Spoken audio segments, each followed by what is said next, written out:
दोस्त घर में हो या कहीं मेहमान, जब भी खाना आपके पास आपके घर वाले ले आए तो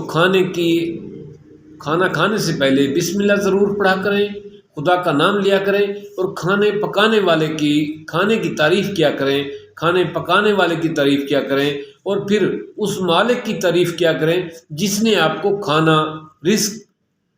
दिया है, और उस मालिक का उस सेहत का भी शुक्र अदा किया करें जिस सेहत की वजह से वो खाना आपको नसीब हो रहा है, आप खा रहे हैं। क्योंकि बहुत सारे खाने, बहुत सारी नेमतें, बहुत सारे